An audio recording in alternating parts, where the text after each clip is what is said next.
said her mom. Can't you be more of a help? I was trying, said Hilary. She went to her room and slammed the door. Help, Hilary, help! It was her mom. I'm coming. Two bad guys were carrying her mom away. Hilary ran after them down the street. Look out! Said one. That kid is chasing us, Let's get out of here fast. said the other. They stuffed their mom in a car and drove off. Help, Hilary, help! Hilary got another car and raced after them. They stopped at an airport and headed for a plane. Hilary was right behind them.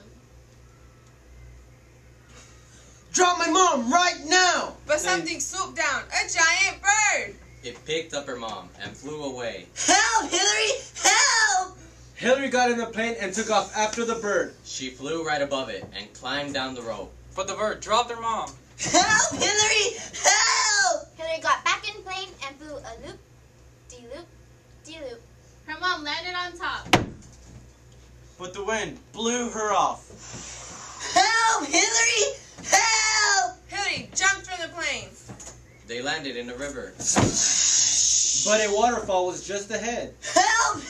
Hilary, help! Hilary grabbed her mom in time and started for shore. But a giant serpent rose from the water. It opened its mouth. Help, Hilary! The serpent swallowed them. On the way down, Hilary tickled its throat. The serpent coughed. And then flew through the air. They passed over the town. They landed in their own backyard. Hilary, you're such a great big help. Katie was tired of wearing the same old shoes. So she went to the store to buy new ones. The clerks asked her, Which shoes do you choose? Katie said, I want shoes that are braggy, not baggy. Let me see. Well, we have small shoes and tall shoes. And walk on the wall shoes. wow. And the red shoes. and the head shoes. And down the hill sled shoes. And don't forget the blue shoes. And we even have the boom shoes. And the paddle canoe shoes. Which shoes do you choose? I want shoes that are slicky, not sticky. Let me see.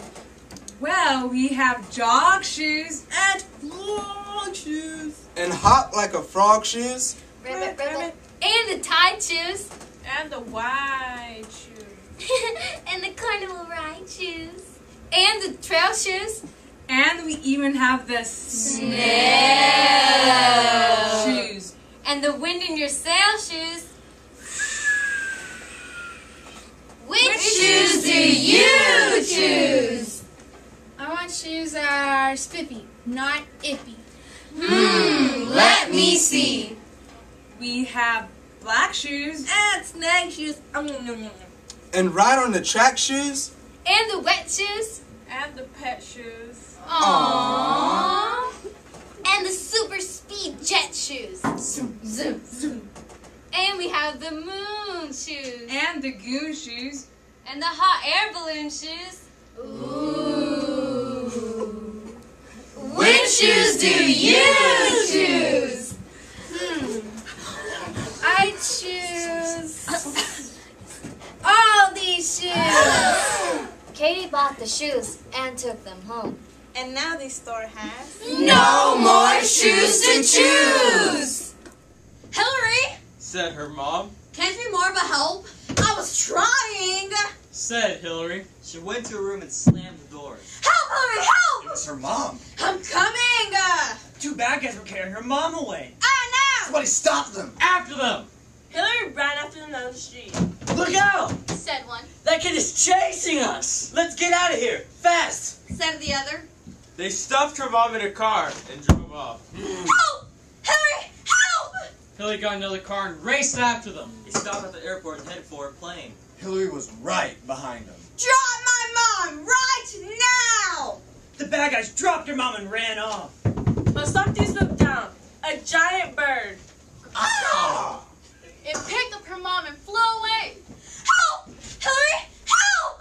Hilary got on the plane and took off after the bird. She flew right above it and climbed down a rope. The bird dropped her mom. Help, Hilary, help! got back to the plane and flew a loop, de loop, de loop.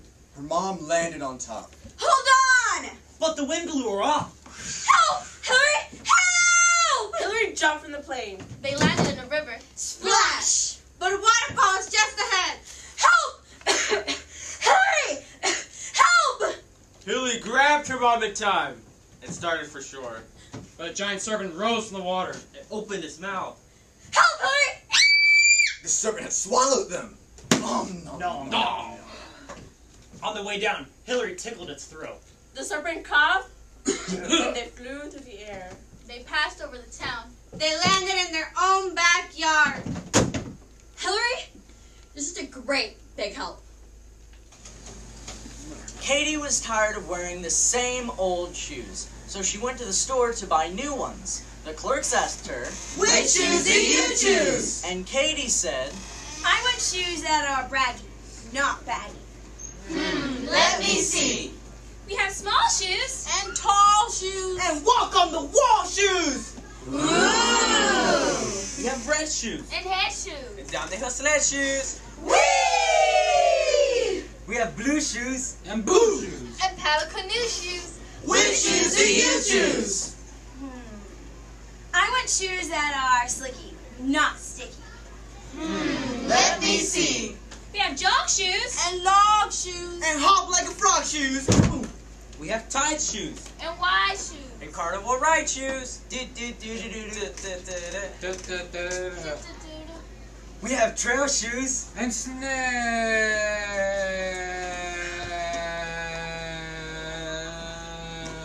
shoes. And wind in your sail shoes. Which shoes do you choose? I want shoes that are spiffy, not iffy. Let me see. We have black shoes. And snack shoes. And ride on the track shoes. Uncouth! We have wet shoes. And pet shoes. And super speed jet shoes.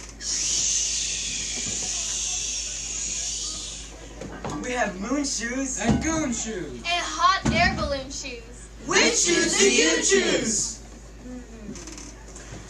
I choose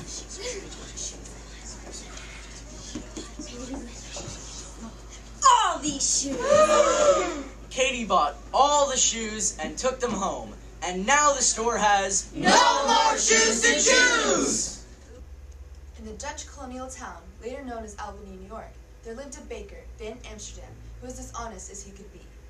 Each morning, he checked and balanced his scales, and took great care to give his customers exactly what they paid for, not more and not less. Van Amsterdam's shop was always busy because people trusted him and because he was a good baker as well. And never was the shop busier than in the days before December 6th, when the Dutch celebrate St. Nicholas Day. At that time of year, people flocked to the baker's shop to buy his fine St. Nicholas cookies. Made of gingerbread, iced in red and white, it looked just like St. Nicholas as the Dutch know him. Tall and thin, with a high red bishop's cap and a long red bishop's cloak. One St. Nicholas Day morning, the baker was just ready for business when the door of his shop flew open. In walked an old woman with the long black shawl. I have come for a dozen of your St. Nicholas cookies. Taking a tray, Van Amsterdam counted out 12 cookies. He started to wrap them, but the woman reached out and stopped him. I asked for a dozen. You have given me only 12. Madam, everyone knows a dozen is 12. But I say a dozen is 13. Give me one more. Van Amsterdam was not a man to bear foolishness. Madam, my customers get exactly what they pay for. Not more and not less. Then you may keep the cookies. She turned to go, but stopped at the door.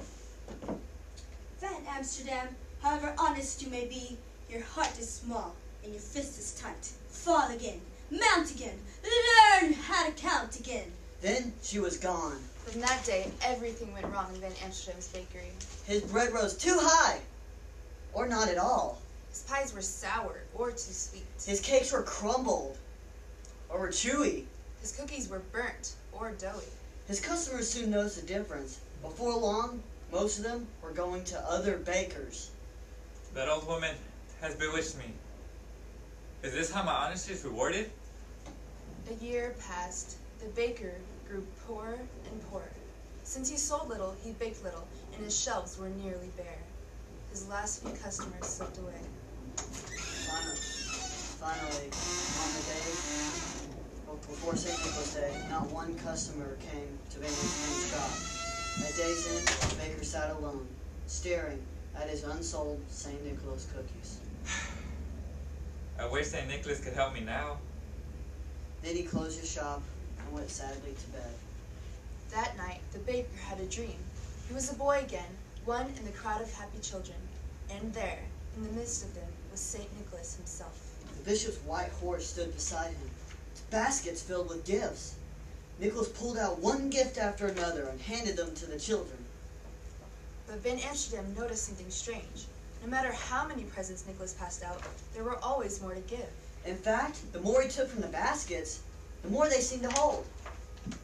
Then Nicholas handed a gift to Van Amsterdam. It was one of the baker's own St. Nicholas cookies. Van Amsterdam looked up to thank him, but it was no longer St. Nicholas standing there.